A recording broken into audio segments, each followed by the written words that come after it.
네, 오늘 하나님께서 주시는 말씀은 룻기 3장 6절에서 18절까지 말씀입니다. 13절이라고 되어 있는데요, 18절까지 말씀 보겠습니다.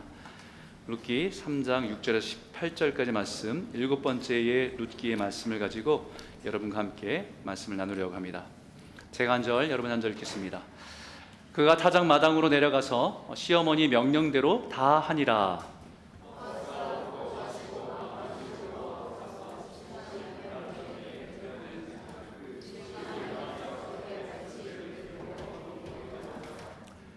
밤중에 그가 놀라 몸을 돌이켜 본즉 한 여인이 자기 발치에 누워 있는지라.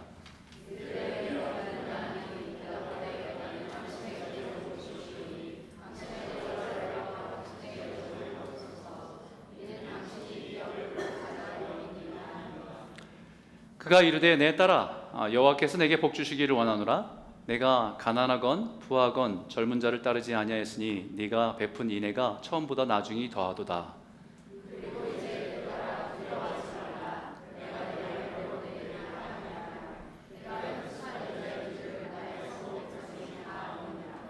참으로 나는 기업을 물을 자이나 기업 물을 자로서 나보다 더 가까운 사람이 있으니.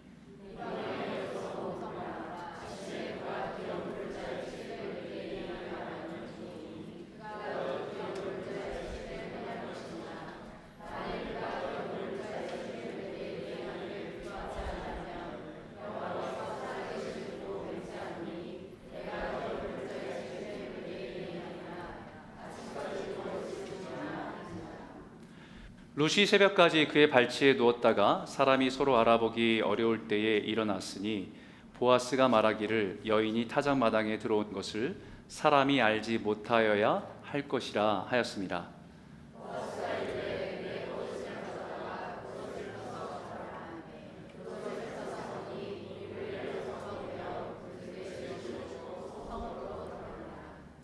룻이 시어머니에게 가니 그가 이르되 내 딸아 어떻게 되었느냐 하니 룻이 그 사람이 자기에게 행한 것을 다 알리고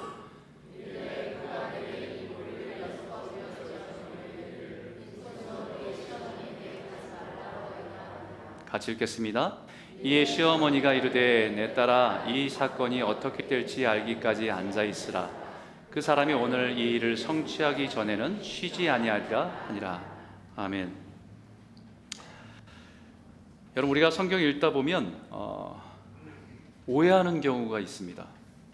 우리가 성경을 잘 제대로 이해하지 못하고 오해하는 경우가 참 많은데, 그런 오해들은 왜 생기냐면 우리가 살아가는 시대의 문화로 그 당시의 시대의 문화를 이해할 때 여러 가지 오해들이 일어날 때가 많습니다. 성경은 하나님의 구속 사역에 대해서 이렇게 집중해서 말씀하기 때문에 많은 정보를 주지 않아요. 그렇기 때문에 제한된 정보 속에서 그 상황을 이해할 때는 참 많이 주의가 필요합니다. 오늘 본문의 나오미가 오늘 본문이 제일 많은 오해가 있는 본문 같아요. 그래서 많은 분들이 이 부분을 다루기를 어렵고 저도 예전에는 이 본문을 못 다뤘던 부분이 있었던 것 같습니다. 오늘 본문의 나오미가 룻에게 시키는 대로 보아스에게 가서 행하는 모습을 보여줍니다. 마치 이제 보리 추수가 다 끝난 다음에 타작마당에 사람들이 다 그 풍성한 수확물로 기쁘게 잔치를 벌이고 있는 그런 날입니다. 그 밤에 수고한 모두가 서로를 격려하고 감사하고 기뻐하고 즐거워하는 마음으로 밤늦게까지 잔치가 일어나 파티가 일어나는 거죠. 나오미는 그 밤에 며느리 룻에게 그 어두운 밤에 사람들의 눈에 띄지 않고 그곳으로 가서 보아스가 누울 자리가 어딘지를 확인하고 그 자리에 숨었다가 보아스가 들어올 쯤에 그 자리 밑에 숨어 있으라 라고 하는 겁니다. 이것은 나오미가 마치 룻에게 술에 취한 그 잔치에서 술에 취한 흥에 취한 보아스에게 룻을 보내서 유혹하게 하고 관계를 맺게 해서 결국은 그 책임을 기업 물을 자의 책임을 짓기에 마치 그것을 감당하게 하는 것처럼 보여져요. 물론 그렇게 오해할 만한 여지가 충분히 있습니다. 3절에 보니까 목욕하고 기름을 바르고 의복을 입고 가라고 했어요. 이 말의 의미 때문에 그렇습니다. 그런데 사실 이 표현은 구약 성경에서 반복적으로 어떤 의미를 말씀하고 있냐면 다윗의 이야기도 있습니다. 다윗이 하나님의 성전에 들어갈 때 이렇게 말합니다. 다윗이 땅에서 일어나 몸을 씻고 기름을 바르고 의복을 갈아입고 여호와의 전에 들어가서 경배하고 왕궁으로 돌아와 명령하여 음식을 그 앞에 차리게 하고 먹은지라 라고 표현하고 있습니다. 동일한 표현입니다. 이 표현은 중요한 일을 위해서 몸을 정결하게 하는 의미입니다. 마치 두렵고 떨림으로 정결한 모습으로 하나님께 나아가듯이 룻이 지금 보아스에게 나아가 그에게 그가 기업 물을 책임을 다해달라는 부탁을 하는 심정으로 나아가고 있다는 것을 말하고 있는 겁니다. 만약에 나오미가 며느리 룻에게 술에 취한 보아스를 유혹해서 자신이 원하는 것을 얻어내려고 했다고 한다면 그것은 젊은 룻을 이용해서 자신의 기업을 일으키려고 취하려고 하는 악한 일이 될 것입니다. 뿐만 아니라 나오미는 보아스를 통해서 지금 기대하고 있는 것이 이 사람이라면 하나님의 말씀을 따라 순종할 것을 기대하는 신실한 사람이라고 믿었기 때문에 지금 행하는 일이기 때문에 그것을 유혹이라고 보기는 어렵다는 겁니다. 아무튼 그날 저녁에 보아스가 먹고 자고 먹고 마시고 마음이 즐거워서 자기 자리에 와서 누워 자려고 하는데 발밑에서 인기척이 나는 거예요. 꿈틀대는 사람이 있는 거죠. 깜짝 놀랐습니다. 그래서 이렇게 말하죠. 3장 9절입니다. 같이 한번 읽어볼까요? 함께 읽겠습니다. 시작. 이르되 내가 누구냐 하니 대답하되 나는 당신의 여종 룻이오니 당신의 옷자락을 펴 당신의 여종을 덮으소서. 이는 당신이 기업을 물을 자가 됨이니이다 하니. 깜짝 놀라죠. 깜깜한 밤에 발밑에서 뭔가 사람이 움직이는데 깜짝 놀라지 않은 사람이 어디 있겠습니까? 네가 누구냐? 그러자 묻자 당신의 여종 룻입니다. 그리고 룻이 뭐라고 합니까? 당신의 옷자락을 펴서 당신의 여종을 덮으소서. 이 말을 마치 잠자리를 청하는 모습으로 상상하는데 그렇지 않습니다. 당신의 옷자락을 펴서 당신의 여종을 덮으소서라고 하는 이 옷자락이라는 단어가 카나프라는 단어예요. 날개라는 뜻입니다. 날개, 옷자락 뭐 이런 뜻이에요. 그래서 영어 성경에는 분명히 spread your wing이라고 표현되어 있어요. 당신의 날개를 펴서 이 여종을 덮어주소서란 말입니다. 사실 이 말은 처음 보아스가 룻을 만났을 때 보아스가 룻에게 했던 말입니다. 한 번씩 2장 12절 한번 보시죠. 함께 같이 한번 읽어볼까요? 시작. 여호와께서 내게 행한 일을 보답하시기를 원하며 이스라엘의 하나님 여호와께서 그의 날개 아래에 보호를 받으러 온 내게 온전한 상 주시기를 원하노라 하는지라. 지금 룻이 보아스에게 당신의 옷자락으로 나를 덮어주십시오, 당신의 날개로 너를 덮어주십시오 라고 하는 말은 당신이 그때 제게 이렇게 말씀해 주셨죠. 하나님의 날개 아래에서 보호를 받으러 온 저에게 온전한 상을 주시기를 원한다고 말씀하지 않았습니까? 바로 당신이 하나님의 날개가 되어서 우리를 보호해 주실 수 있는 분입니다. 바로 당신이 우리에게 하나님의 은혜로 덮어줄 수 있는 분입니다. 왜냐하면 당신이 우리의 기업을 물을 자이기 때문입니다. 여러분, 이것은 청혼이에요. 그런데 위험한 청혼입니다. 여러분, 청혼을 하려고 하고 이 말을 하려고 했다고 한다면 우리가 생각하기에는 그렇게 은밀하게 사람들에게 오해받을 수 있는 행동으로 밤에 몰래 가서 해야만 했는가? 당당하게 나오미랑 같이, 시어머니 나오미랑 같이 가서 당신이 우리 가정의 기업을 물을 자가 됨을 말해주고 그 책임을 감당하라고 요청하는 것이 더 당당하고 더 분명하지 않았을까? 더 낫지 않았을까? 생각하게 됩니다. 그런데 바로 그 이유 때문에 밤에 은밀하게 찾아간 거예요. 생각해 보십시오. 룻은 모압이라고 하는 이방의 여인입니다. 이방 여인이 중년이 넘은 그 베들레헴에서 존경받는 사람에게 청혼을 했다가 거절당하면 그 수치는 룻에게 평생 따라다니는 소문이 될 것입니다. 젊은 이방 여자가 유대인 남자를에게 꼬리치며 다닌다는 소문나고 손가락질하고 비난받을 만한 일입니다. 뿐만 아니라 보아스에게도 문제가 돼요. 마땅히 나오미 가정의 기업을 물을 자의 책임을 감당할 청혼을 거절했다고 한다면 보아스에게도 수치가 됩니다. 왜냐하면 신명기에 기업 물을 자의 책임에 대해서 이렇게 말하고 있거든요. 보실까요? 그 여인이 낳은 첫 아들이 그 죽은 형제의 이름을 잊게 하여 그 이름이 이스라엘 중에서 끊어지지 않게 할 것이니라. 그러나 그 사람이 만일 그 형제의 아내 맞이하기를 즐겨하지 아니하면 그 형제의 아내는 그 성문으로 장로들에게 나아가서 말하기를 내 남편의 형제가 그 형제의 이름을 이스라엘 중에서 잊기를 싫어하며 그 가문을 이어주는 것을 싫어해서 남편의 형제에 대한 의무를 내게 행하지 아니하나이다 라고 장로들에게 얘기해 주는 거예요. 그러면 그 장로들은 그를 불러다가 말할 것이요 그가 이미 정한 뜻대로 말하기를 내가 그 여자를 맞이하기를 즐겨하지 아니하노라 하면 그 형제의 아내가 장로들 앞에서 그에게 나아가서 그의 발에서 신을 벗기고 그의 얼굴에 침을 뱉으며 이르기를 그의 형제의 집을 세우기를 즐겨하지 아니한 자에게는 이같이 할 것이라 하고 이스라엘 중에서 그의 이름을 신 벗김 받는 자의 집이라 부를 것임이라 말하고 있어요. 어떤 일로 인해서 남편이 세상을 떠났습니다. 기업을 이어갈 수가 없어요. 유업을 이어갈 수가 없습니다. 그런 가정에서 형제가 그 기업을 이어주도록 되어 있는 것이, 그 가정을 보호해주도록 되는 것이 하나님의 법이었어요. 그 가족을 받아다가 그 가족의 대를 이어주고 그 가족의 기업이 자기 이름이 아니라 그 죽은 형제의 이름으로 그 기업이 계속 이어질 수 있도록 지켜줘야 되는 것이 형제의 책임이었습니다.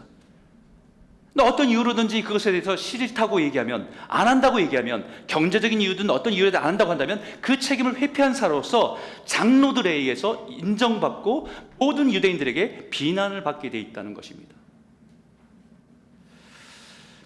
만약에 보아스가 자신의 기업 물을 책임이 있음에도 불구하고 공개적으로 거부를 하면 사람들에게 침뱉음을 당하고 수치를 당하게 되기 때문입니다.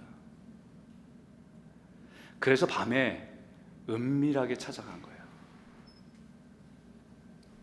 그 마음을 보아스도 알았습니다. 그래서 이렇게 대답하죠. 그가 이르되 내 딸아 여호와께서 내게 복 주시기를 원하노라. 내가 가난하건 부하건 젊은 자를 따르지 아니하였으니 내가 베푼 인애가 처음보다 나중이 더하도다. 그리고 이제 내 딸아 두려워하지 말라. 내가 네 말대로 내게 다 행하리라. 네가 현숙한 여자인 줄 나의 성읍 백성이 다 아느니라. 너의 그런 행동을 이해한다는 거예요. 너의 그런 깊은 생각과 배려에 감사하다는 겁니다.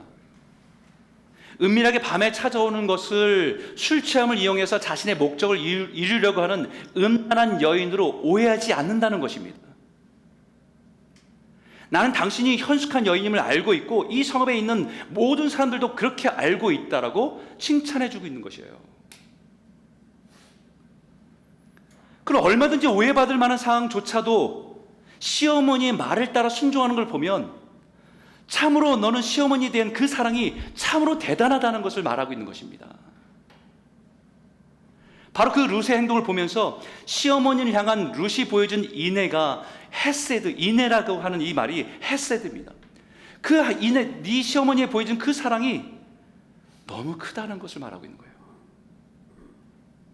계산하지 않고 자기를 끝까지 희생해서 끝까지 사랑하는 그 사랑이 너무 귀하다라고 칭찬해주고 있는 것입니다. 여기 사람들이 많이 오해하죠. 내가 가난하건 부하건 젊은 자를 따르지 아니하였으니, 이 얘기를 많은 사람들도 젊은 사람들도 많은데 늙은 나한테 와줘서 고맙다 이렇게 생각하는 분들이 있어요. 그런 얘기 아닙니다. 딱 자기 수준을 이해하는 거예요. 그런 뜻 아니에요. 내가 베푼 인애가 처음보다 나중이 더하다고 얘기하는 것은 지금 처음에 그 여인이 그 시어머니에게 했던 이야기를 보아스가 들었고 그 말에 있는 사람들이 들었습니다. 참 귀하다. 아무것도 없는데,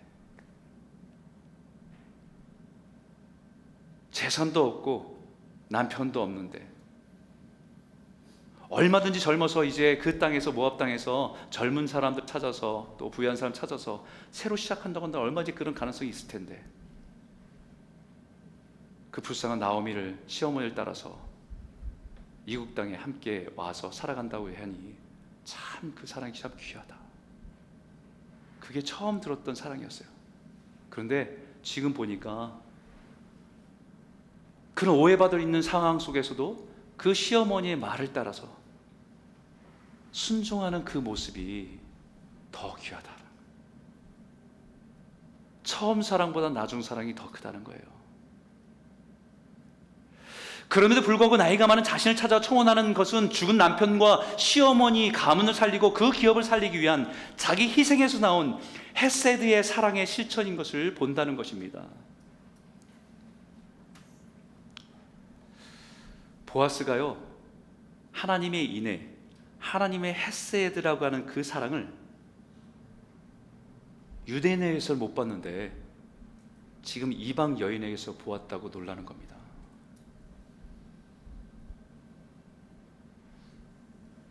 그래서 보아스가 결단하게 되는 거예요. 이제 내 따라 두려워하지 말라. 내가 네 말대로 내게 다 행하리라. 이 결단은 보아스에게도 쉬운 결정은 아닙니다. 보아스의 입장에서도 손해거든요. 엄청난 손해입니다. 물질적으로 손해일 뿐만 아니라 자신의 명예에도 손해가 됩니다. 게다가 성경이 계속해서 룻을 말할 때 강조하는 수식어가 모압 여인 룻, 이방 여인입니다. 이방 여인을 아내로 취한 사람이라고는 불명예가 보아스의 인생에 따라붙게 되어 있습니다. 이 장이 보아스를 설명하면서 베들레헴에서 유력한 자라고 소개하고 있어요. 부와 능력뿐만 아니라 사람들에게 훌륭한 평판을 받고 있는, 존경을 받고 있는 지도자라는 의미에서 그 의미를 말하고 있습니다. 그런 사람이 이방인 여인을 아내로 삼는다는 것, 사람들에게 조롱거리가 될 수 있습니다. 자신에게는 불명예가 됩니다. 보아스에게는 이익이 될 게 하나도 없어요. 그럼에도 불구하고 그가 기업 물을 자의 책임을 감당하겠다고 하는 것은 룻에게서 하나님의 헤세드의 인애와 사랑을 보았기 때문입니다. 자기의 유익을 생각하지 않고 희생하고 끝까지 사랑하는 그 사랑을 이방 여인 룻에게서 보았기 때문입니다. 마땅히 하나님 백성이라고 말하는 우리에게서 하나님의 헤세드 사랑이 보여져야 되는데 오히려 이방 여인의 모습에서 하나님의 인애의 모습을 발견하니까 부끄러운 거죠.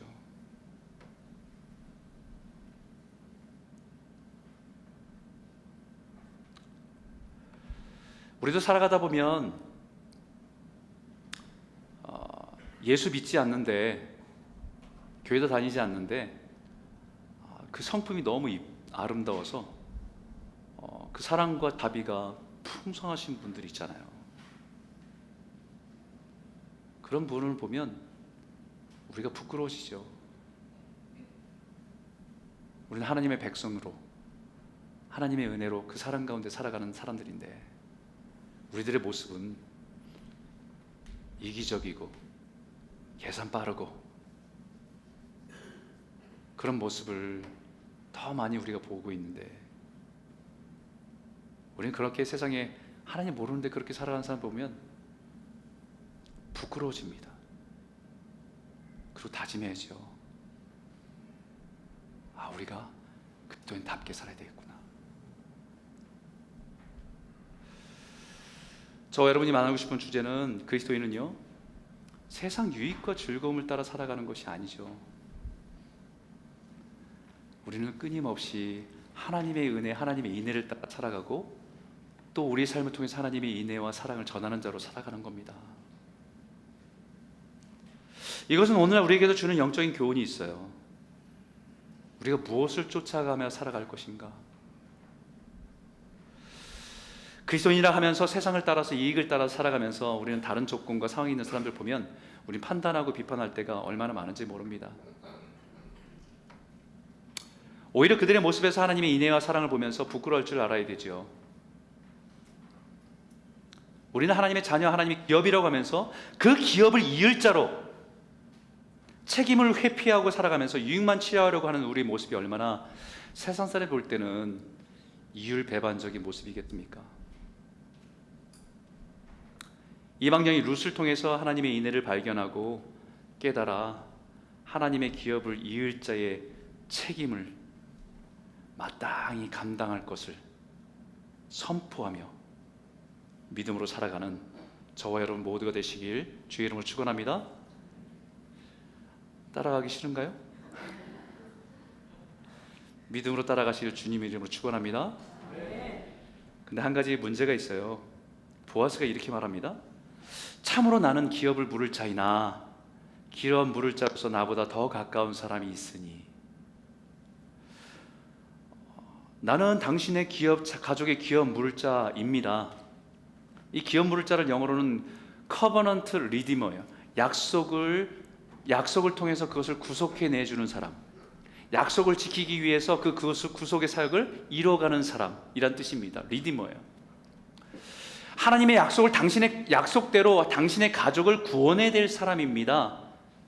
누가 빚을 감당할 수 없는 처지에 있는 사람을 위해서 내가 대신 대가를 치러주고 당신을 구원해 줄 사람입니다.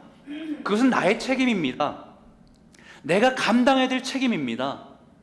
그런데 나보다 더 먼저 그 책임이 있는 사람이 있다는 거예요. 순서가 있다는 거죠.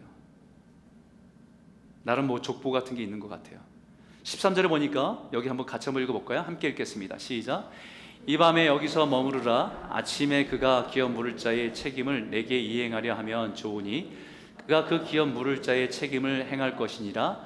만일 그가 기업 물을 자의 책임을 내게 이행하기를 기뻐하지 아니하면 여호와께서 살아계심을 두고 맹세하노니 내가 기업 물을 자의 책임을 내게 이행하리라. 아침까지 누워 있을지니라 하는지라. 젊은 이방 여인을 아내로 맞이해 드리는 것이 좋다고 하는 것이 아니고, 누군가가 기업 물을 자의 책임을 감당함으로 당신의 가정에 그 기업이 회복될 수 있다고 한다면 그것이 저에게 기쁨입니다. 보아스도 너무 잘 알고 있죠. 그 책임을 감당하는 것은 부담이고 짐이기 때문에 누구도 기쁨으로 감당하려고 하지 않는다는 것을 잘 알고 있습니다. 사사시대라고 말했잖아요. 영적인 혼란한 시대에 사람들이 자기가 왕이 되어 살아가는 거예요. 자기의 유익과 만족을 최고로 생각하는 세상에서 자기가 감당해야 될 책임조차 무시하고 거부하게 되려는 것을 이 보아스도 너무 잘 알고 있어요. 자기가 왕이 되어서 살기 때문에 자기의 유익과 이익을 위해서 모든 사람들이, 하나님의 백성이라고 말하는 사람들조차도 다 그렇게 살아가고 있기 때문에 이 기업 물을 자가 책임과 이 부담을 안고 기쁨으로 감당하지 않을 거라는 것도 알고 있습니다. 그러나 분명한 것은 하나님의 일은 이익을 계산하는 일이 아니라는 거예요. 하나님의 은혜 안에 사는 자의 책임이라는 사실입니다.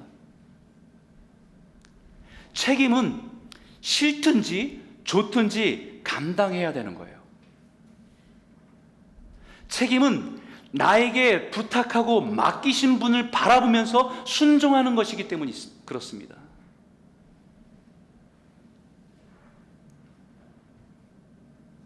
그렇기 때문에 기업 물을 자의 책임은 기쁨으로 감당해야 되는 것이죠.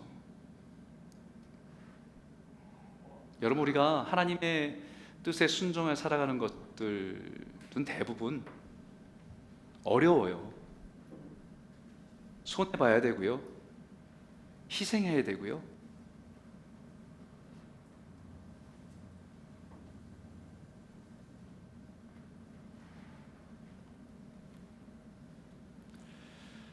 그런데 그것이 우리의 책임이니까, 하나님의 기업에 그 기업을 맡은 자로서의, 하나님의 자녀로서의 우리가 감당할 책임이니까 순종하는 겁니다. 기업 물을 자의 책임은 기쁨으로 감당하는 것입니다. 마지못해서 억지로 감당하는 것이 아니라 기쁨으로 내 책임을 감당하는 것이 기업 물을 자의 책임입니다. 보아스는 그 중요한 점을 분명히 말합니다. 만일 그가 기업 물을 자의 책임을 내게 이행하기를 기뻐하지 아니하면 내가 그 책임을 감당하겠다. 보아스는 기업 물을 자의 책임을 내 인생에 손해되는 일을 감당해야 하는 부담으로 여긴 것이 아니라 내가 하나님의 기업을 세울 수 있는 특권으로 여기기 시작했다는 거예요. 여러분, 자신의 사업, 자신의 비즈니스로 본다면 절대로 할 수 없는 일이죠. 어떻게 손해보는 일을 할 수 있겠습니까? 하지만 그 일이 하나님의 기업을 세울 수 있는 책임이고 하나님의 기업을 세울 수 있는 특권으로 보았기 때문에 기쁨으로 감당할 수 있는 겁니다. 여러분, 하나님 나라에 참여하는 것은요, 자원하는 심령으로 감당할 때 가장 아름답습니다. 하나님 뜻에 순종할 때는 우리의 눈을 보면 이익이 되고보다는 손해가 될 때가 더 많습니다. 하나님의 기업을 세울 기회와 특권으로 보는 것이죠. 그것이 그리스도인들이 이 땅에서 감당해야 될 책임입니다. 여러분, 우리가 역대상에 그 다윗이 하나님의 성전을 준비하는 모습을 보잖아요. 성전을 짓는 것은 솔로몬이 짓는 거로 나옵니다. 근데 사실 솔로몬은 다 된 것에, 다 된 밥에 숟가락 하나 얹은 거예요. 모든 것을 다윗이 다 준비합니다. 성전에 들어갈 재물도, 재료도 다 준비해 놓습니다. 그 성전에서 일할 제사장도, 레위인도, 찬양할 사람들까지 다, 문지기까지도 다 준비해 놓습니다. 다 준비해 놔요. 거기 들어갈 금은 보화나 모든 것까지도 백성들이 다 가져와서 준비해 놓습니다. 근데 그 준비하는 것에 가장 중요한 핵심 키워드가 있어요. 그 성전을 준비하는데 가장 중요한 것, 자원하는 마음으로 기쁨으로 했다는 거예요. 다윗은 그 성전에 자기 이름이 새겨지지 않고 솔로몬이 세웠다라고 하는 그 이름이 새겨져도 자원하는 마음으로 기쁨을 했다는 것입니다. 그것을 본 사람들이, 자기가 재물을 가져와서 섬기는 자들도, 자기의 재능을 가지고 섬기는 자들도 동일하게 자원하는 마음으로 기쁨으로 참여했다라고 하는 것입니다. 그래서 아름다운 거예요. 그래서 하나님 보시기에 너무 기쁜 거예요.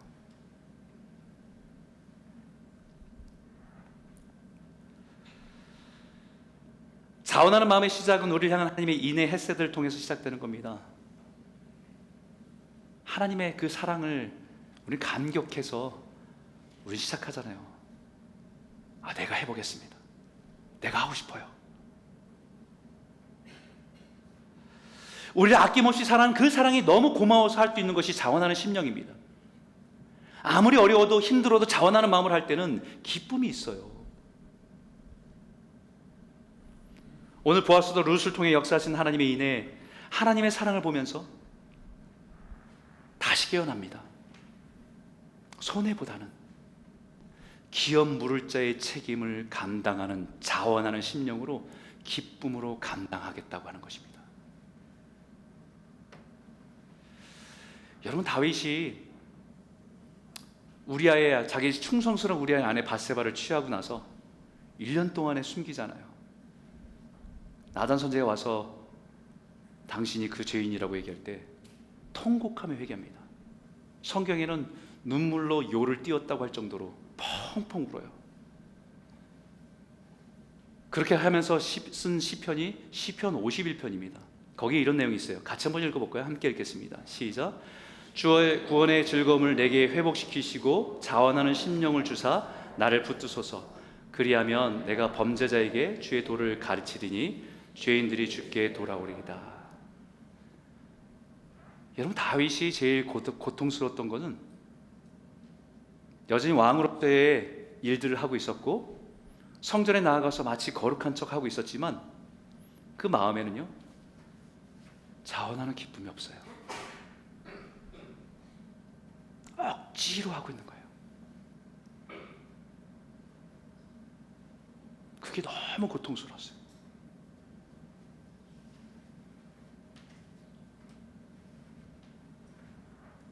죄로 인해서 하나님의 구원에 대한 즐거움과 기쁨이 사라져버린 거예요.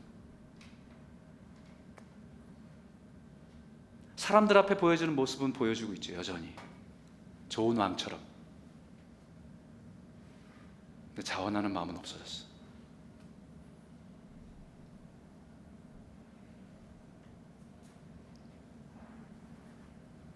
그래서 자기 마음에 구원의 즐거움과 기쁨을 회복시켜달라고. 그래서 거기서 흘러나오는 자원하는 심령으로 주님을 섬기게 해달라고.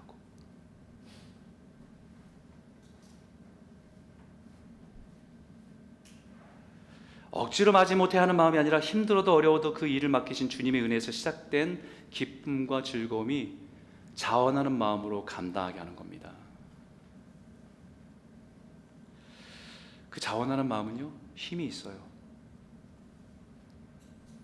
주님이 도를 모르는 사람에게는 주님이 우리에게 보여준 헷세대의 사랑, 십자가의 그 사랑이 무엇인지를 보여주는 증거가 자원하는 마음이거든요. 손해가 되는데, 이익이 없을 텐데, 저거 저렇게 기쁘게 한다고?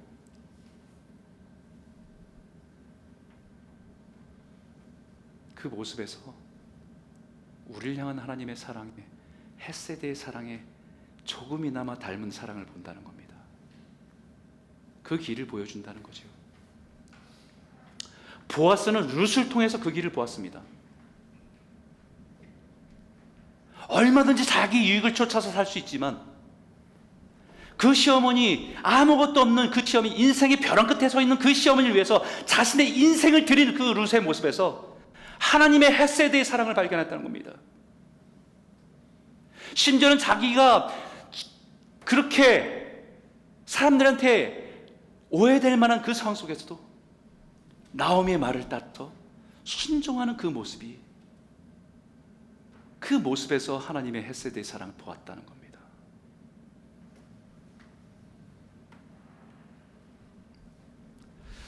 사사기 같은 영적으로 어두운 시대의 이방 여인을 통해서 시작된 하나님의 헷세대의 사랑이 다시 보아스를 통해서, 그리고 그 보아스를 통해서 누군가에게는 주님의 길이 무엇인지, 하나님이 우리를 어떻게 사랑하시는지 그 헷세대의 사랑을 보게 하시고 가르친다는 것을 말씀하고 있는 겁니다.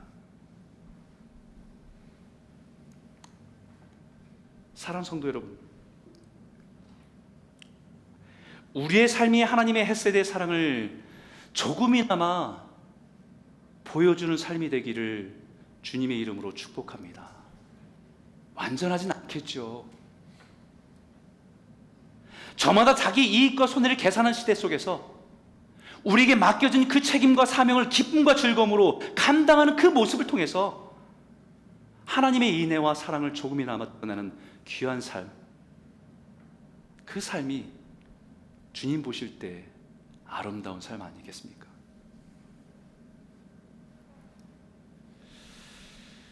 저와 여러분의 삶이 그 모습을 조금이나마 닮아가는 복된 삶이 되기를 주님의 이름으로 축원합니다. 세 번째는요, 하나님의 역사는, 하나님 놀라운 역사는요, 이 두 가지가 꼭 있어야 돼요. 하나는 우리가 믿음으로 순종해야 되는 분량이 있습니다. 그리고 또 하나는 하나님이 하실 일이 다 있어요. 이게 두 개가 절묘하게 맞으면 우리의 상상을 초월한 하나님의 역사들이 우리가 체험하게 되는 거예요. 이제 아침이 되어서 룻을 보내기 전에 한 가지 특별한 일을 보아스가 룻에게 합니다. 15절인데 같이 한번 읽어볼까요? 함께 읽겠습니다. 시작. 보아스가 이르되 내 겉옷을 가져다가 그것을 펴서 잡으라 하매 그것을 펴서 잡으니 보리를 6번 되어 룻에게 지워주고 성읍으로 들어가니라. 여러분, 예전에 그 전에 처음 만났을 때는 보리를 한 에바를 모았잖아요. 보리 줍는 것뿐만 아니라 그 일하는 추수 일꾼들에게 좀 이렇게 많이 좀 남겨놔. 그래갖고 그것을 죽게 해갖고 한 에바라고 하는 엄청난 양의 갓을 22리터나 되는 보리의 양을 가져갈 수 있도록 했잖아요. 그럼 뭐 한 에바를 줬다든지 아니면 한 호메를 줬다든지 부피 양을 가지고 얼마를 줬다고 얘기해야 되는 게 당연한데 여기 이상한 퍼포먼스를 합니다. 6번 이렇게 겉옷을 펼치래요. 그리고 거기다 보리를 이렇게 합니다. 그리고 그것을 이렇게 담아서 다시 담게 하고 또 펼치래요. 또 하고 또 담고 이렇게 하는 거예요. 줄 것이면 뭐 어디에 잘 담아서 주면 되잖아요. 마치 이 모습을 상상해 보면 저는 옛날에 결혼식 할 때 이게 무슨 모습과 같죠? 패백 아시죠? 뭐 전혀 모르시는 분처럼 자주 그 예식 끝나고 나면 전통 한복 입고 둘이서 이렇게 보자기 같은 걸 이렇게 들고 있으면 부모님들이 여기다 그 밤하고 대추하고 이렇게 던져주잖아요. 아마 그게 자손이 풍성하게 살아라 하는 의미에서 이렇게 담아주는 겁니다. 아마 그런 의미와 비슷한 행위를 하는 것 같아요. 거기에 이렇게 겉옷을 펼치라고 하고 보리를 6번 담아주는 일을 합니다. 그 일을 굉장히 의미 있게 행하고 룻을 나오미에게 보냅니다. 그래서 룻이 집에 들어와서 시어머니에게 가니 그가 이르되 내 딸아 어떻게 되었느냐 하니 룻이 그 사람이 자기에게 행한 것을 다 알리고 이르되 그가 내게 이 보리를 6번 되어주며 이르기를 빈손으로 내 시어머니에게 가지 말라 하더이다 하니라. 내 딸아 어떻게 되었냐? 라고 물어보니까 보리를 6번 되어주고 빈손으로 가지 말라고 했습니다 라고 전해줍니다. 룻은 무슨 의미인지 몰라요. 이것은 사인입니다. 영적인 사인입니다. 보아스가 나오미에게 보내는 영적인 사인입니다. 유대인들의 문화에는, 룻에는 잘 모르지만 유대인들의 문화는 숫자에는 다 의미가 있습니다. 7은 하나님의 수고 완전수예요. 완성과 안식한다는 의미에서 7은 완전수입니다. 3은 관계 속에서 완전수를 의미하죠. 그리고 6은 인간의 수입니다. 미완성을 의미합니다.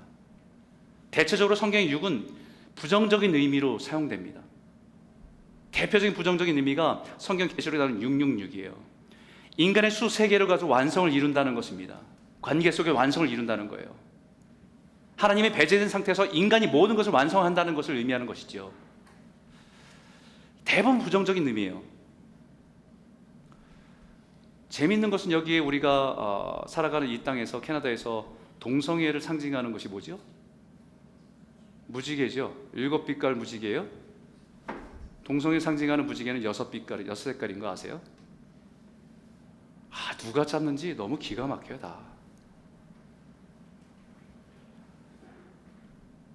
한번 나중에 한번 살펴보세요. 남색이 빠져 있습니다.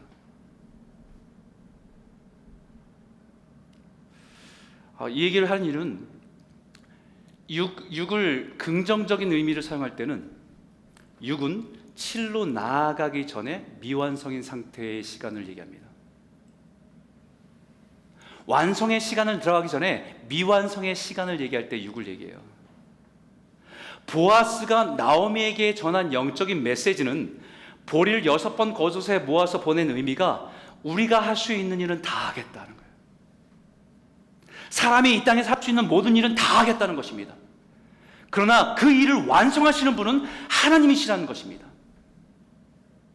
그 의미를 깨달은 나오미가 이렇게 고백하죠. 18절인데 같이 읽겠습니다. 시작.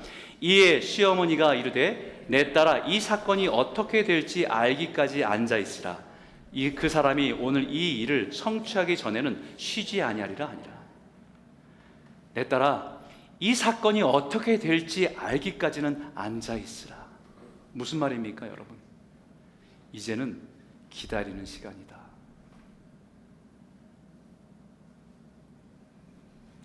우리가 해야 될 일은 다 해.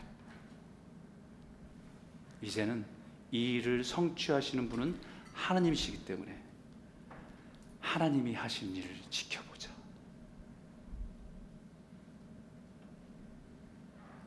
모든 기적의 역사는 그와 같았습니다. 여리고성을 무너뜨리는 6일 동안 레위 지파를 따라서 하루 한 번씩 6일 동안 돌게 하고 구별합니다. 7일째 되는 날은 7바퀴를 돌고 제사장이 나팔 불 때 함성을 지르는 일이었습니다. 6일과 7일 구별하죠. 6일까지는 온전히 믿음의 순종으로 따라가는 여정이었습니다. 그리고 7일은 하나님의 하실 일을 기다리며 바라보는 시간입니다. 이것은 우리의 신앙이 너무 굉장히 중요한 교훈을 말합니다. 우리의 신앙이 가장 어렵고 힘든 일이 기다리는 거예요. 기다리는 거예요.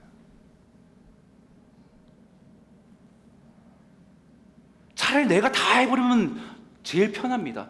7까지 자기가 다 하고 그 완성된 것을 보는 것이 제일 좋아요.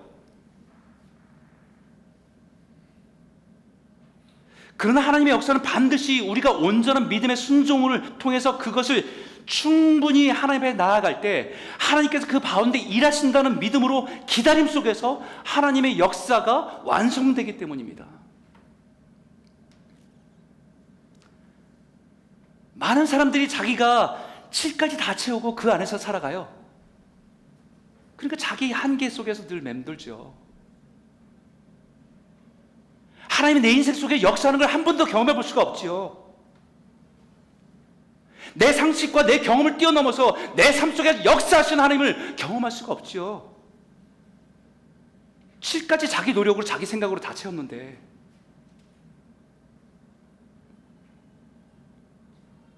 내가 할 일은 다 하고 하나님이 그 가운데 행하실 일들을 기다리며 바라보는 것이 신앙입니다.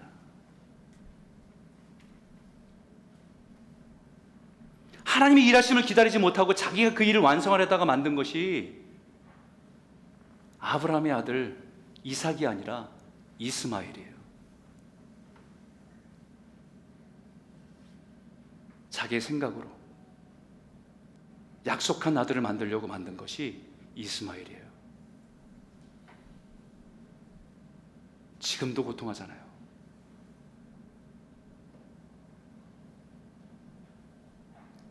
이 사건이 어떻게 될지 기다려보자는 겁니다. 내가 믿음으로 순종했고 하나님 믿음에 순종한 것에 대해 하나님 내 삶 가운데 어떻게 역사하실지를 지켜보자는 겁니다. 그 기다림에는 분명한 근거가 있어요. 그 근거가 여기 이렇게 말하죠. 그 사람이 오늘 이 일을 성취하기 전에는 쉬지 아니하리라. 이 사람은 보아스를 연도한 말이지만 그 근거에는 하나님에 대한 신뢰와 믿음으로 고백하는 겁니다. 여러분 이사야서 62장 2절 1절에 이렇게 말합니다. 같이 한번 큰 목소리로 읽어볼까요? 함께 읽겠습니다. 시작. 나는 시온의 의가 빛같이 예루살렘의 구원이 햇불같이 나타나도록 시온을 위하여 잠잠하지 아니하며 예루살렘을 위하여 쉬지 아니할 것인즉. 쉬지 않으시는 하나님을 믿는 겁니다. 자기 백성을 위해서 잠시도 쉬지 않으신 하나님의 역사가 보아스를 통해서 일하심을 믿고 있는 겁니다. 하나님은 오늘도 쉬지 않고 일하십니다. 아무리 세상이 어둡고 죄악으로 깨어져서 하나님의 존재가 희미해지고 잘 보이지 않는 세대를 살아온 것 같아도 하나님은 이 시간에도 하나님의 구속의 역사를 이루시기 위해서 일하고 계십니다. 쉬지 않고 일하고 계세요. 하나님의 백성을 향한 하나님의 구원의 역사를 쉬지 않고 잠잠히 이루어 가십니다. 주님의 뜻을 듣고 순종하는 하나님의 사람들과 함께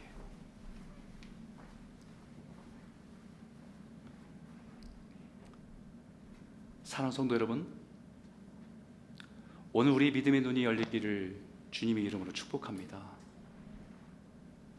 우리를 위해서 아낌없이 자신의 아들 예수를 내어주신 그 하나님께서 우리를 위한 하나님의 완전한 구원의 역사를 이루시기 위해서 오늘도 쉬지 않으시고 잠잠히 일하고 계심을 믿음으로 바라보시기를 주님의 이름으로 축복합니다. 그래서 우리는 하루하루 믿음으로 살아가는 거예요. 믿음으로 걸어가는 겁니다. 그 모든 일을 완성하시는 주님이 그 구속의 역사를 이루실 것을 소망하면서 우리는 그 믿음으로 바라보고 기다리며 신뢰하며 믿음으로 살아가는 저와 여러분 모두가 되시길 주의 이름으로 축원합니다. 그러면 같이 한번 기도하시오.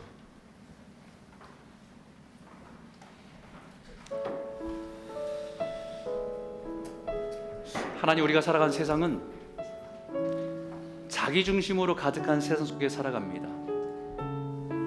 자기의 만족, 자기의 유익, 너무나 계산이 빨라서 자기의 이익이 되지 않는 일에 우리의 삶의 시간과 물질을 드리기를 원하지 않죠. 그런 세상 속에서 하나님의 백성으로 하나님의 기업을 세워가는 자로 우리가 다시 일어서게 하여 주십시오. 내 이익과 유익만을 계산하기보다는 우리를 향한 하나님의 그 헤세드의 사랑을 조금이나마 드러내는 자로 살아가게 하여 주십시오. 그리스도인을 사는 것이 은혜인데 우리가 마땅히 감당해야 될 책임과 사명을 소중히 여기며 자원하는 심령으로 즐거움과 기쁨으로 감당할 수 있도록 인도하여 주시고, 우리 안에 이런 자원하는 기쁨과 즐거움을 사라졌다고 한다면 다시 하나님의 복음 앞에, 예수의 십자가의 사랑 앞에 우리를 향하신 그 헤세드의 사랑을 발견하고 믿음으로 일어서는 그 은혜가 회복되는 역사가 있도록 허락하여 주시옵소서.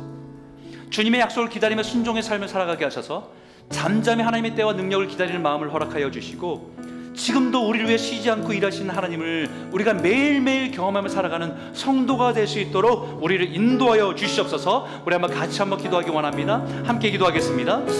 하나님 아버지 감사합니다.